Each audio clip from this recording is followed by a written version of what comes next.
El, el trabajo que nos presenta el magistrado Fuentes sin duda es muy profesional y muy bien tratado de manera exhaustiva. Y como él ya lo ha mencionado, es un tema sobre el cual hay que seguir, digamos, reflexionando y bordando jurídicamente en esta relación entre paridad, reelección y autoorganización. Yo estoy de acuerdo con el sentido del proyecto y con los planteamientos que se nos formulan. Sin embargo, me gustaría puntualizar en ánimo de abonar a esta reflexión respecto de tres aspectos que son, en primer lugar, la tensión entre el principio de paridad de género y la figura de la reelección. En segundo lugar, la figura de la reelección y su relación con la autoorganización de los partidos políticos. Y finalmente, el papel de los partidos políticos frente a la obligación de proteger los derechos de los militantes que pertenecen o que se adscriben a algún pueblo o comunidad indígena, que es uno de los planteamientos o agravios que se presentan. Respecto del primer punto, la tensión entre el principio de paridad de género y la figura de la reelección. Empezaré por decir que la tensión entre estos principios, en el caso que nos ocupa, estamos ante dos figuras reconocidas a nivel constitucional que aparentemente entran en tensión. Tanto el principio de paridad de género como la figura de la reelección, al estar reconocidos constitucionalmente, son dimensiones de ciertos derechos fundamentales. Idealmente se esperaría que todos los derechos y principios reconocidos por la Constitución convivan armónicamente. Ante la falta de determinación sobre cuáles son las condiciones en las que se debe o puede ejercer un derecho frente al otro, nos vemos obligados a hacer un análisis para determinar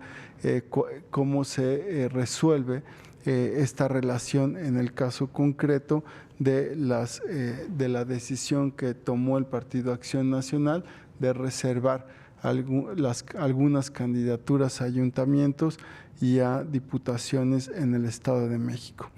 La ponderación a realizar no implica que haya una relación de independencia o de jerarquía entre los derechos en tensión. El orden de preferencia debe establecerse atendiendo a un caso en concreto, optando por una solución que no satisfaga plenamente algún derecho en específico, sino que evite la posible lesión de ambos. En el caso concreto, el principio de paridad de género busca lograr una sociedad más incluyente e igualitaria y, por tanto, este principio no nada más favorece a las mujeres que impugnan, sino a toda la sociedad. De ahí que un elemento esencial dentro de una sociedad democrática es incluir a las mujeres en los procesos deliberativos y de toma de decisiones. Por otra parte, la reelección también tiene una dimensión social y colectiva, aunque esencialmente distinta a la del principio de paridad. Desde la perspectiva adoptada, la reelección constituye un derecho cuyo titular, en mi opinión, es la ciudadanía, debido a que son las ciudadanas y los ciudadanos quienes tienen el derecho de decidir quién los gobierna y el veredicto de reelegir o no a quienes actualmente ejercen la representación pública. Si bien la reelección comprende una dimensión del derecho a ser electo, esta debe ser entendida desde su dimensión social como un derecho de la ciudadanía y no propiamente un derecho individual. Ahora bien, al hacer la ponderación entre ambas cuestiones jurídicas, coincido con el proyecto en que la medida adoptada por el Partido Acción Nacional se encuentra justificada, actuando así en cumplimiento del principio de paridad de género. Sin embargo, esto no implica que en todos los casos futuros uno desplace al otro, ni que se haya establecido una jerarquía entre ambos. Esto lo determinará la propia tensión que surja de los casos concretos que se analizan. Ahora, en relación con la figura de la reelección y su relación con la autoorganización de los partidos políticos, respecto a esta problemática que se presenta en el proyecto, el principio de paridad de género y el derecho de autoorganización de los partidos se presentan como limitaciones al principio de reelección. No obstante, considero que se deben dar tratamientos distintos a la relación que existe entre la figura jurídica de reelección y la paridad, por un lado,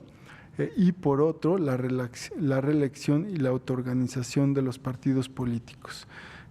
Me referiré a continuación únicamente al tratamiento entre la figura de la reelección y la autoorganización de los partidos políticos, no así a la de la paridad, a la cual ya me referí y el proyecto trata de manera exhaustiva. En esta dimensión, reelección, autoorganización, se señala que el derecho de las personas que han sido electas y ejercen un cargo de elección popular se encuentra modulado por la propia Constitución política, la cual concede esa facultad a los partidos políticos, de manera que estos son los que finalmente determinan qué personas pueden ser postuladas nuevamente, una vez que han evaluado de modo global, material y jurídicamente el contexto de cada situación. También se establece que, además, implica que el ejercicio de la modalidad que nos ocupa está sujeto al cumplimiento de los requisitos de elegibilidad constitucionales y legales, a la satisfacción ponderada de un conjunto de elementos que deben tomarse en cuenta por el partido político para determinar si es procedente o no la postulación consecutiva de quien ya ocupa el cargo, ello como un espectro propio del ámbito de autodeterminación que tienen dichos institutos políticos para definir sus candidaturas. Coincido con ello en la medida en que la autoorganización de los partidos políticos no haga nugatorias las disposiciones constitucionales relativas a la reelección legislativa y municipal. Por esta razón, las candidaturas de los partidos políticos deben estar sometidas a esas disposiciones, es decir, no puede ser procedente que mediante decisiones internas de los partidos políticos se deje de implementar la reforma constitucional que estableció la reelección consecutiva, legislativa y municipal. Ahora, si bien es cierto que la reelección debe ser implementada por los partidos políticos, también lo es que su operatividad surge de procedimientos internos de selección, por lo que debe distinguirse entre esos procedimientos de selección y la reelección. La postulación es una precondición para que la ciudadanía tenga la posibilidad de reelegir al candidato o candidata respectiva, por lo que se debe garantizar que él o la aspirante a ser reelectos participen de acuerdo a las reglas establecidas por su propio partido en los procesos internos de selección, lo que no implica que necesariamente sean postulados nuevamente, pero sí que puedan competir en igualdad de condiciones y mediante el método democrático que cada partido haya determinado, por la posibilidad de serlo. Si se aborda este tema desde la lógica de la representación, la reelección es un mecanismo que mejora la democracia mediante la rendición de cuentas, y por esta razón la posibilidad de reelección no se presenta para beneficiar al funcionario reelecto por sí mismo, sino porque está atendiendo a un bien mayor, que es el de darles a la ciudadanía una herramienta para que sus políticos los representen de mejor manera, dado que se profesionalizarían por la actividad constante, continua, y por el otro lado se busca la mayor cercanía y rendición de cuentas entre el electo y su electorado. Ahora paso al tercer punto, relativo al papel de los partidos políticos frente a la obligación de proteger los derechos de los militantes que pertenecen a las comunidades o pueblos indígenas. Y este ya es el punto final. Aquí me gustaría referirme al agravio que hace valer la ciudadana Florentina Salamanca Arellano. Al respecto, concuerdo con la tesis de la decisión que propone el proyecto en el sentido de que no le asiste razón a la actora cuando señala que debe ser postulada en la candidatura a la presidencia municipal del municipio de San Felipe del Progreso.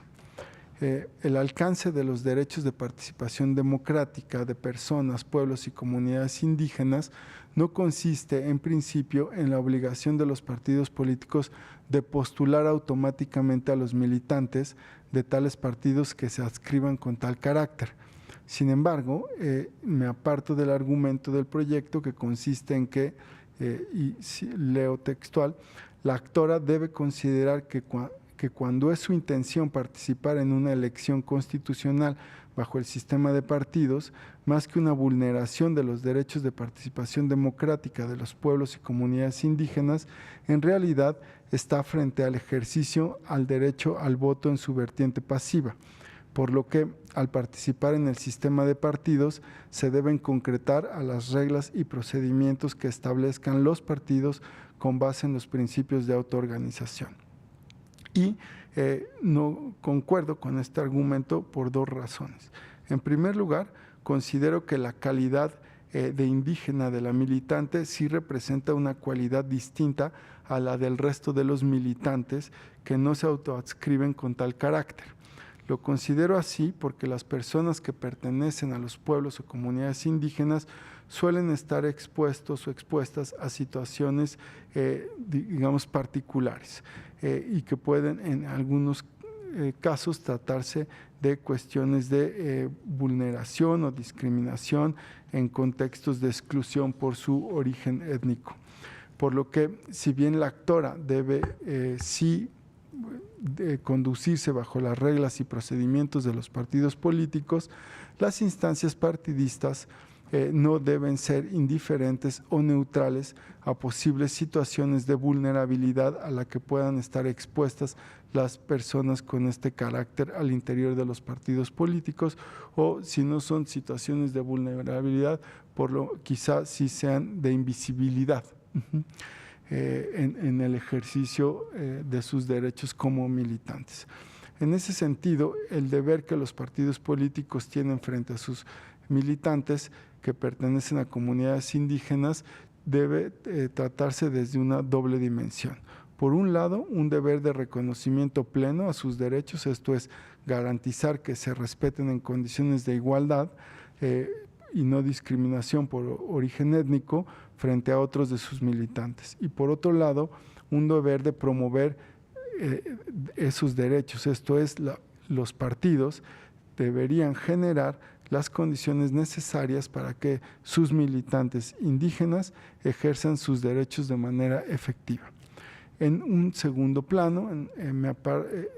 diría que es cierto que en el caso concreto nos encontramos frente a la postulación de candidaturas en el sistema de partidos políticos con sus respectivas reglas y procedimientos. Y también es verdad que no existe en la legislación local,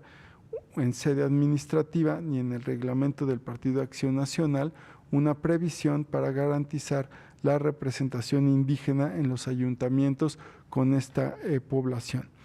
Sin embargo, considero que esto no debería ser una razón suficiente para que los partidos políticos estén exentos de tomar algunas medidas que garanticen los derechos de sus militantes pertenecientes a las comunidades indígenas. En ese sentido, este tribunal ya ha sostenido que la adopción de medidas contenidas en disposiciones legales secundarias no puede sostenerse como el único mecanismo al alcance del Estado para garantizar los derechos político-electorales. Por el contrario, cada órgano de gobierno y en particular los partidos políticos como entidades de interés público y facilitadores de la participación y representación política tienen el deber de promover y adoptar medidas que dentro de su ámbito de atribuciones resulten necesarias para la observancia de ciertos mandatos constitucionales, entre los que se encuentran la garantía de los derechos de las personas pertenecientes a pueblos y comunidades indígenas, entre ellos la promoción de su cultura a partir del incremento de su participación política en los cargos de elección popular. Por lo que considero que la ausencia de disposiciones legislativas, estatutarias o reglamentarias desde la sede administrativa, si bien no atienden, reglas o medidas para cumplir con estas obligaciones. En el caso concreto, sí podríamos ir pensando para casos futuros en hasta dónde esto podría exentar a los partidos políticos de tomar o justificar o robustecer sus decisiones, en donde de alguna manera también se demuestre o se pueda de alguna manera razonable inferir que hay algún contexto de discriminación. Es por eso que, aunque comparto el sentido del proyecto, esto no implica que bajo otras circunstancias no se les pueda hacer exigible a los partidos políticos la obligación de garantizar los derechos de los o las militantes que pertenezcan a comunidades indígenas, atendiendo a estos deberes que me he referido, garantizar su participación y también el contexto de la población, de la demarcación territorial de que se trate la postulación. Cabe señalar que también,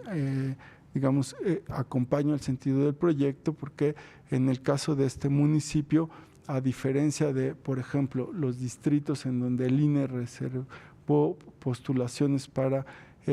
personas de adscripción indígena y que aquí se determinó inclusive prácticamente reservarlas, aquí no tenemos un porcentaje de población caracterizado como se tomó en cuenta por el INE de un 60%. Por eso, digamos, en este caso, mi postura es más bien moderada o modulada a través de las condiciones del caso concreto y únicamente expongo esto en aras de reflexionar y contribuir a profundizar sobre las implicaciones de temas tan complejos como los que trata el proyecto del magistrado Fuentes y si no tendría algún inconveniente, presentaría estas ideas como un voto concurrente en ánimo de mantener abierta la reflexión.